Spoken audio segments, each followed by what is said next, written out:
여러분 안녕하십니까? 힐링 한자문화원 윤보을 원장입니다.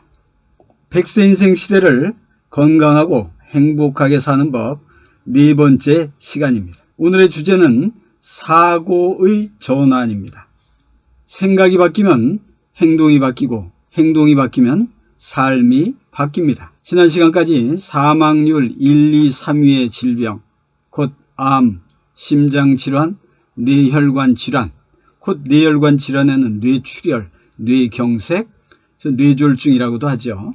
이러한 질병의 주요 원인은 7가지 청서, 희노, 우사, 비공경, 그리고 의심하는 것, 곧 예를 들면 의처증, 의부증, 이러한 것들이 교감신경을 자극해서 아드레날린을 방출합니다. 그래서 혈관이 좁아지고 호흡기가 수축이 되고 위 근육 연동 운동을 저하시키고 호르몬 분비가 적어지고 오장 육부의 기능이 저하되는 것입니다. 그러므로 인해서 질병이 더 가중되고 또는 염증이 있는 것이 궤양이 되고 궤양이 암으로 악화되는 일이 있는 것입니다. 우리는 시시각각으로 이러한 정서에서 벗어날 수가 없죠. 항상 근심을 하는 일이 있고 여러 가지의 생각이 있고 그것에 의해서 우리의 몸이 변화가 되는 것입니다.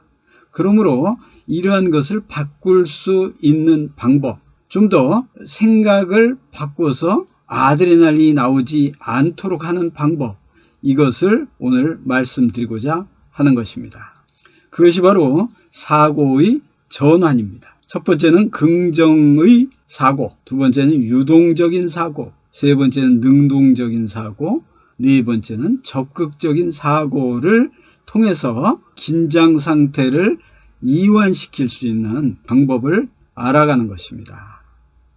그래서 첫 번째가 바로 긍정적 사고방식이라는 것입니다. 여러분은 긍정적 사고가 어떤 것이라고 생각을 하십니까? 그냥 저 사람은 참 긍정적이야.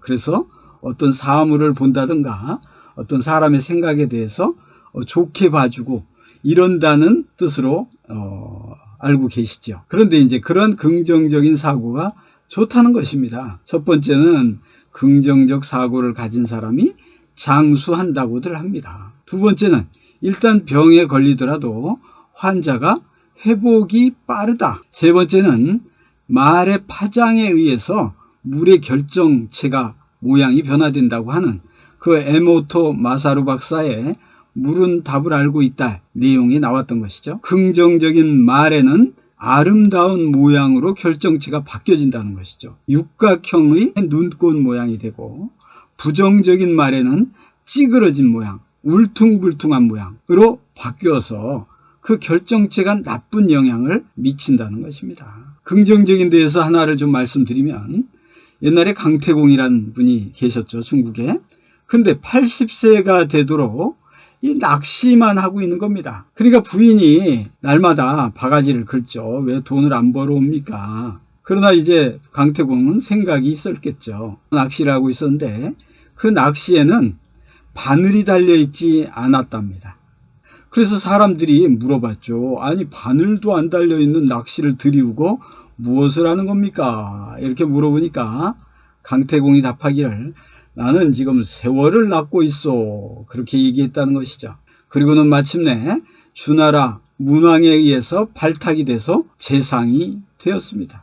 그런데 안타까운 일은 바로 그 부인이 못 참고 결국은 이혼하겠다고, 당신과는 더 이상 살 수 없다고 떠나버렸다는 겁니다. 그러므로 인해서 이 강태공이 재상이 되어서 돌아올 때 이 부인이 다시 받아달라고 버선발로 달려왔다고 합니다. 그러나 강태공은 물그릇을 가져오느라 하고는 물 담은 그릇을 부어버렸다는 것이죠. 그러면서 엎질러진 물이요, 또 화살을 가져오느라 하고서는 화살을 탁 쏘고는 쏘아놓은 화살이라 다시 돌이킬 수가 없다, 이렇게 말했다는 것입니다. 그러므로 조금 더 긍정적으로 보았다면 아마 강태공의 부인도 재상의 부인으로서 참 좋은 삶을 살 수 있었을 텐데 마음을 조금 급하게 가짐으로 인해서 어려운 삶이 되었다는 것입니다. 그렇다면 이 긍정적인 사고가 무엇인지 이것에 대해서 알 필요가 있습니다. 자, 긍정적인 사고에 대해서 알기 전에 먼저 우리는 매 시시각각으로 희노 우사 비공경 그리고 의심, 그중에 대표적인 것이 근심입니다. 여러분은 근심을 어떻게 해결하십니까? 첫째는 영향력의 원이 있고 관심의 원이 있습니다. 영향력의 원이라는 것은 내가 어떤 일을 노력해서 이룰 수 있을 때 그러면 근심이 해결될 수 있습니다.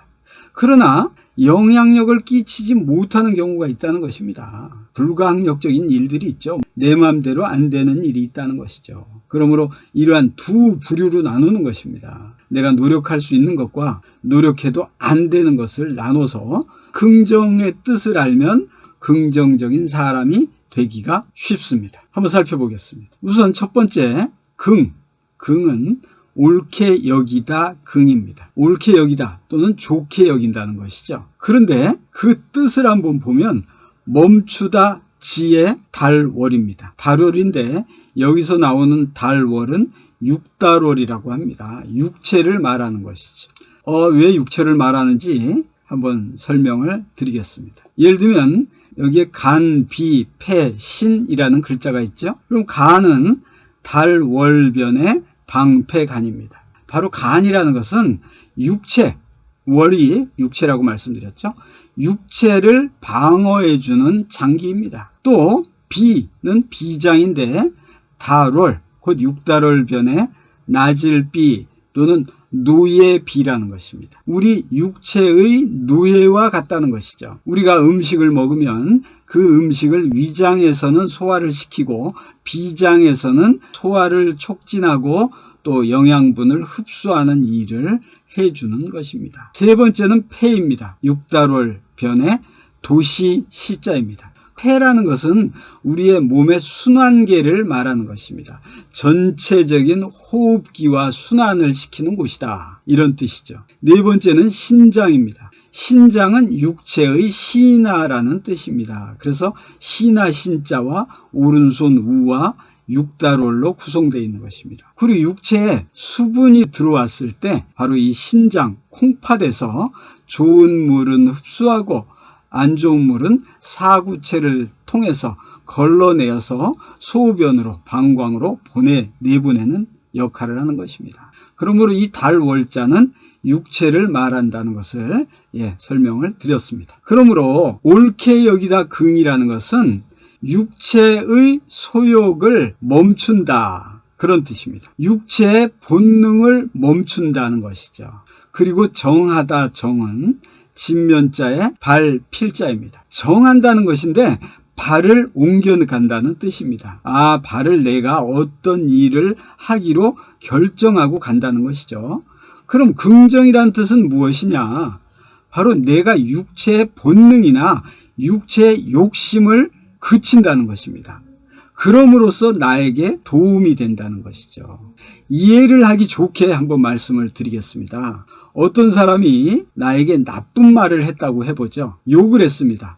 그럼 나도 상대방에게 욕을 하고 싶죠. 그런데 그 욕을 하면 어떻게 될까요? 바로 똑같이 욕을 해서 결국은 싸움이 나버리는 것이죠. 그래서 잘못하다 말싸움이 바로 육체의 싸움으로 들어가고 서로 손상을 주는 그런 결과가 올 수 있다는 것입니다. 그러니까 상대방이 아무리 나쁜 말을 했다 하더라도 내가 조금 한 템포 늦춰서 생각을 하고 그 다음에 말을 하는 것, 이것이 바로 긍정입니다. 두 번째로는 좀 더 예를 구체적으로 들어본다면 여러분이 버스에 타고 있었는데 사람들이 밀려 들어오면서 여러분의 발을 밟았다고 생각을 해보십시오. 발을 밟으니까 아프죠. 아프니까 화가 났습니다. 그래서 왜 발을 밟는 것이야?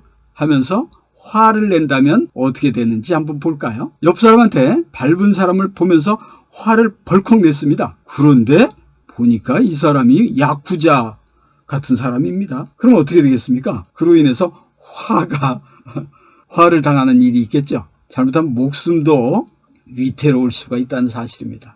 그러므로 긍정이라는 것은 바로 나에게 어떤 육체적인 피해가 왔다든가 정서적인 피해가 왔을 때 잠깐 멈춰주는 것입니다. 그럼으로써 이후에 나타날 후환을 미리 방어하는 것이죠. 물론 내가 아주 건장한 육체를 가진 사람이니까 난 누구든지 이길 수 있어, 이런 마음을 가질 수도 있지만 그러지 않음으로써 위험을 피하는 것입니다. 세상에는 걷는 자 위에 뛰는 자, 뛰는 자 위에 나는 자가 있다는 것입니다. 그러므로 나보다 더 높은 빠른 그러한 존재가 있다는 것을 생각하고 미리 미연에 방어를 하는 것, 이것이 나에게 피해를 오는 것을 막고 또 성정에 화가 나는 일을 더 쉽게 다스릴 수 있게 되는 것입니다. 그러므로 인해서 아드레날린이 나올 것을 엔돌핀이 나오게 할 수가 있지요. 왜냐하면 화를 당할 뻔했는데 평안하게 넘어갈 수가 있으니까요. 싸움이 날 뻔했는데 그냥 조용히 지나갈 수 있게 되니까요. 바로 이것이 긍정입니다. 자, 이제 여러분에게 건강에 대한 중요한 불편한 진실을 알려드리겠습니다. 이 세상에서의 모든 것이 우리가 생각할 때 사리 분별이 되고 그것이 맞는 것 같지만 맞지 않는 것이 있다는 것입니다. 유익한 것 같지만 유익하지 않은 것이 있다는 사실입니다. 예를 들어서 소화제. 그럼 여러분 소화가 안 돼서 소화제를 먹는데요. 이 소화제라는 것은 일명 소화시키는 화학 재료입니다. 그래서 위장 기능을 회복시키는 것인 줄 알았더니 이 위장 기능을 회복시키지 않고 음식물만 소화시켜서 내려보내는 것으로서 위 기능은 저하가 되는 것입니다. 물론 지금 당장 급한 소화되지 않은 음식을 해결하는 것은 해결이 됩니다. 두 번째는 두통약입니다. 진통제이죠.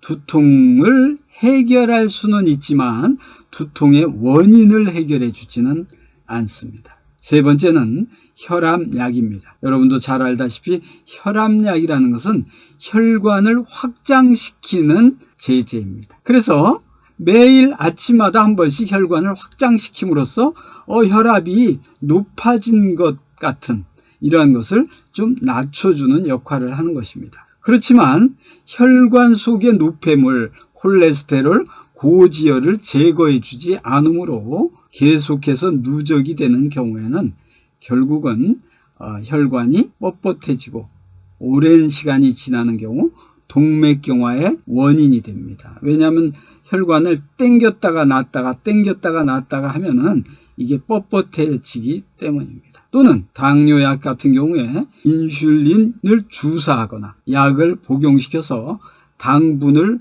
분해합니다. 그럼 왜 당분을 분해하는가? 몸 안에 필요한 포도당을 만들기 위한 것입니다.